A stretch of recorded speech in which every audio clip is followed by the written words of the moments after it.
Et salut à tous, ici Guillaume, j'ai l'immense plaisir de vous retrouver pour cette toute nouvelle vidéo. Et aujourd'hui, je vais vous parler tout simplement de mon premier avis sur la carte PCS Mastercard. C'est parti après le générique.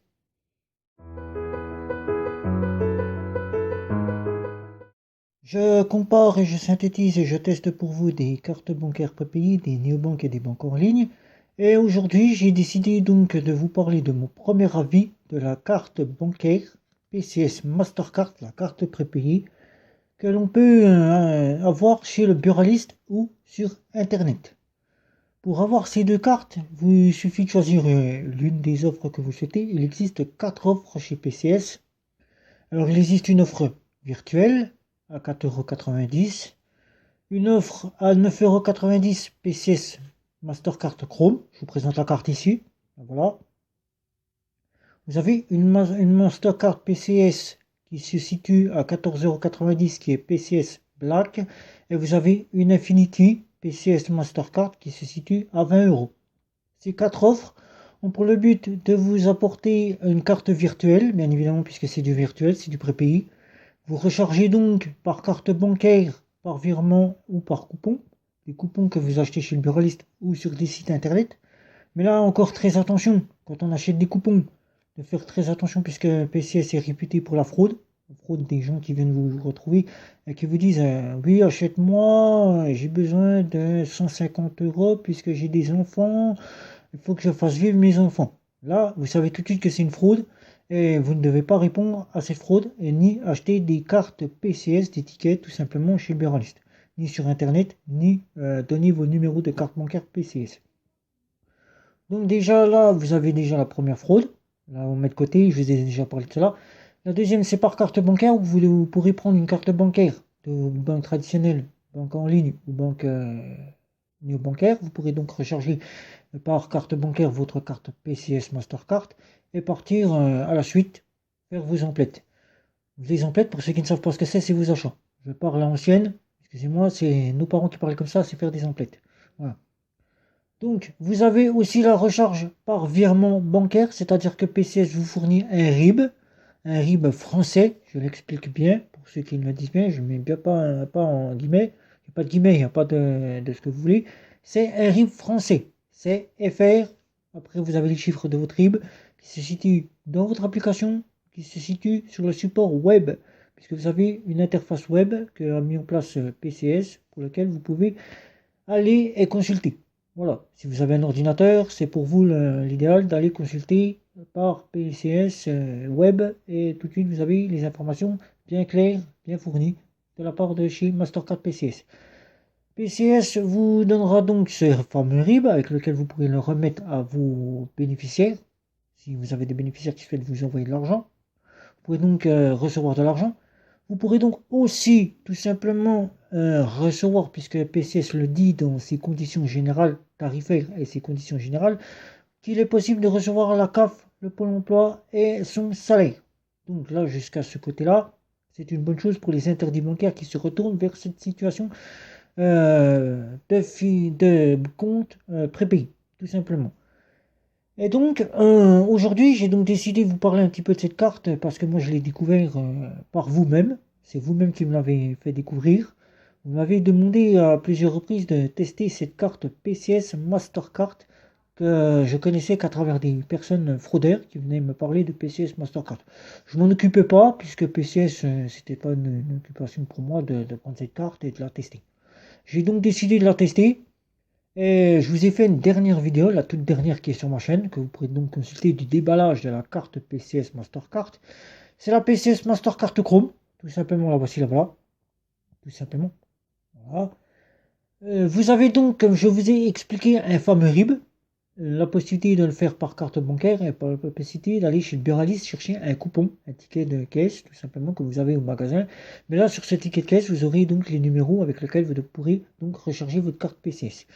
Ces rechargements sont à partir de 10 €, 20 €, 50 €, 100 €, 250 € maximum. Vous aurez la somme sur votre compte qui vous sera facturée puisque PCS prévoit des frais. Alors on va partir dans les frais que j'ai pu découvrir pour cette première avis. Alors, par carte bancaire, vous allez avoir des frais, c'est-à-dire l'argent qui va partir de votre compte va arriver sur le compte de chez PCS, mais c'est au moment où PCS reçoit l'argent qui vous prend des frais.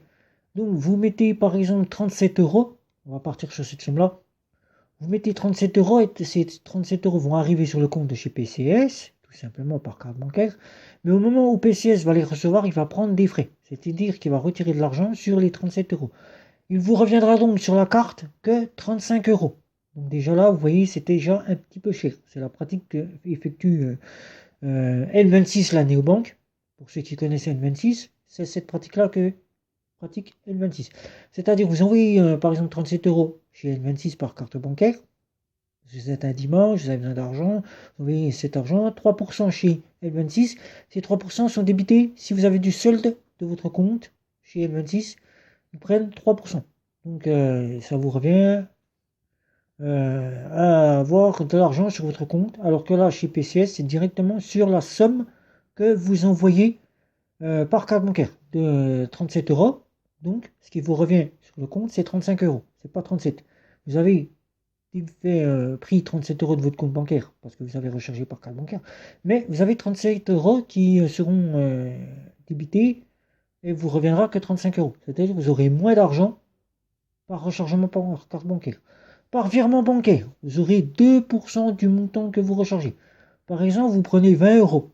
Vous envoyez 20 euros de votre compte, ou votre bénéficiaire vous envoie 20 euros. Vous allez recevoir ces 20 euros sur votre compte, comme pour la carte bancaire. Mais sur ces 20 euros, si vous n'avez pas de solde sur votre compte, si vous ne reste pas un peu d'argent, c'est-à-dire si vous ne vous reste pas, je ne sais pas, 10 euros, eh bien, sur ces 20 euros, vous n'aurez que 19,80 €. 19,80 €, ce qui fait que vous allez perdre un petit peu d'argent. C'est pas grand chose, c'est 2%, c'est mieux que 4% avec la carte bancaire, c'est déjà un plus. Et donc vous aurez 2% du virement. Voilà. Donc, si vous avez de l'argent, ça tombe bien, vous aurez vos 20 euros. Si vous n'avez pas d'argent, eh bien, vous aurez que 19,80 €. Voilà. Ils vous prendront que si vous avez 10 euros, ils vous prendront 20 centimes sur les 10 euros et vous donneront 20 euros. C'est-à-dire que vous aurez 9,80 €, ce qui vous fera 29,80 € au lieu de 30 euros. Voilà, tout simplement. Donc déjà là, et par coupon, vous aurez des coupons, comme je vous ai dit, de 10, 20, 50, 100, 250. Sur ces coupons, au moment du rechargement, vous aurez 7% du montant qui sera débité. C'est par contre, si vous mettez 50 euros, il faudra bien dire que vous n'aurez pas 50 euros sur votre compte, mais 7% en moins. Voilà, c'est-à-dire que vous n'aurez pas les 50 euros, vous aurez moins de 50 euros. Vous aurez à peu près, je ne sais pas moi, 7%, on va dire 45 euros, à peu près. Vous aurez 45 euros qui vous sera mis sur votre compte. Vous allez perdre 5 euros de la somme que vous aurez mis des 50 euros. Voilà. Donc déjà là, c'est un peu cher. C'est une carte qui est la plus chère des cartes bancaires prépayées que donc j'ai pu voir, puisque certaines ne vous prennent que 2% du montant quand vous rechargez par carte bancaire. Vous prennent par virement bancaire 2%, c'est déjà ça. Transcash, là je parle de cette carte bancaire là. Et donc vous perdez de l'argent comparé à la carte Jumpay que je vous avais parlé, auquel elle ne prend aucun frais de rechargement, sauf si la carte est une carte dite tout simplement ils appellent ça une carte dite une carte spéciale, voilà, une carte spéciale qui est de boutique, je sais pas comment ils appellent ça, et ils vous prennent des frais. Voilà, c'est pas des frais très chers, ils vous prennent des fois 1,50 €, des fois 50 centimes, des fois 60 centimes. C'est chez Jumpay, c'est comme ça que ça se passe, alors que là, chez PCS Mastercard, c'est 4% du montant reçu. Voilà. Vous avez rechargé avec votre carte bancaire, c'est le montant reçu de votre carte bancaire qui est débité des 4%. C'est pas le montant total. Voilà, tout simplement. Donc déjà là, c'est déjà un peu cher de la carte bancaire prépayée, mais c'est déjà un plus pour ceux qui n'ont que cette solution et qui ne veulent aller que sur cette solution-là. Cette carte-là, donc je viens déjà de la tester, ça fait déjà 3 jours que je l'ai en ma possession. Je l'ai déjà depuis 3 jours, donc 3 jours j'ai donc fait mon premier versement par carte bancaire. Elle m'a bien pris les 4% du montant des 20 euros, des 30 euros. J'avais mis un peu plus de 30 euros, je ne sais plus, 37 euros. J'ai mis 37 euros, j'ai donc eu 35 euros de revenus sur ma carte bancaire. Donc j'ai eu 35 euros, 66 ou 86, je ne sais plus. J'ai eu cette somme-là sur le compte. Et j'ai perdu donc 2%, 2%, j'ai perdu 4% du moins, 4% du montant du rechargement par carte bancaire. Déjà, c'est des frais qui m'ont valu très cher, puisque je ne souhaitais pas avoir cette somme-là, je préférais avoir les 37 euros. Mais bon, quand on ne peut pas faire autrement, c'est la carte qui le souhaite. J'ai donc pu faire des virements bancaires. Les virements bancaires, 2% à chaque fois du montant que je recevais par virement bancaire. J'ai fait 2 virements bancaires. Les virements bancaires sont très bien venus sur le compte. Donc il n'y a donc pas de souci. Vous envoyez la somme à 5 heures le soir, vous les recevez environ à 9, entre 9 heures et 17 heures le lendemain. En 24 heures, vous les avez sur le compte. Voilà, tout simplement. Et donc j'ai donc pu aller payer mes courses, puisqu'il me fallait que je fasse des courses avec la carte bancaire. J'ai donc pu aller dans les supermarchés, des grands supermarchés. Et donc la carte est très bien passée. Pour avoir une sécurité, je l'ai donc passé dans un distributeur DAB, un distributeur automatique de billets, voilà, de billets bancaires, des distributeurs de billets bancaires. Voilà, donc vous allez au DAB, Crédit Mutuel, CIC, Crédit Agricole, ce que vous voulez. Vous allez retirer de l'argent, mais moi je n'ai pas retiré l'argent, j'ai juste donc fait insérer la carte pour voir si la carte était fonctionnelle. La carte est bien fonctionnelle puisqu'elle m'affiche déjà que je peux faire des retraits. J'en ai pas fait, je n'ai donc pas testé pour ne pas avoir les frais. Cette carte-là, je l'ai donc passée dans OTPE directement. La carte est donc passée bien comme il le faut. Elle a fonctionné du premier coup. Il n'y a pas eu de souci avec la carte. Elle est fonctionnelle. C'est une carte Mastercard à 2 débits. Je tiens à le préciser, prépayé. 2 débits prépayés pour ceux qui me demanderont ce que c'est une débit prépayé. C'est-à-dire qu'elle n'est pas comme celle que vous avez en néobanque. Pour ceux qui viendront me demander est-ce que c'est la même chose que les néobanques. Non, puisqu'elle n'a pas de compte bancaire derrière. Il n'y a pas de banque. C'est du virtuel. C'est un compte de cotonnement, un compte virtuel, sur lequel est versé votre argent. C'est-à-dire sur la carte bancaire directement. Voilà. Tout se passe sur la carte bancaire. Donc la carte est donc bien fonctionnelle. Une fois que vous avez rechargé, vous pouvez donc partir là où vous en avez donc le besoin, en boutique, dans les commerces, dans les supermarchés. Il faut savoir que j'ai testé les stations essence. Les stations essence ne sont pas prises en compte avec la carte PCS Mastercard. Vous ne pouvez donc pas payer au 24-24. Donc, carte prépayée, dit pas de 24-24. Il y a certaines cartes qui le font. Il faudra vous retourner vers une autre solution. Je peux vous en citer. Il y a Sogesia, il y a Viabue, il y a Transcash. Ce sont les seuls, pour ma connaissance, qui font en sorte que nous puissions aller payer au 24-24 aux stations essence. PCS, il faudra donc vous retourner vers un guichet auquel vous allez payer par carte bancaire comme un paiement par carte bancaire. Et donc là, vous pourrez donc prendre votre essence. Pour le moment, PCS informe ses clients sur les conditions générales. C'est sur son site internet qu'il n'est donc pas possible de faire du paiement 24-24 aux stations essence. Je vais vous donner le pourquoi, tout simplement, puisque moi je le sais. Plusieurs des cartes prépayées me l'ont dit. Simplement pour éviter les refus de paiement et éviter tout simplement les fraudes, puisque les stations essence 24-24 ont tendance à retirer plus d'argent qu'ils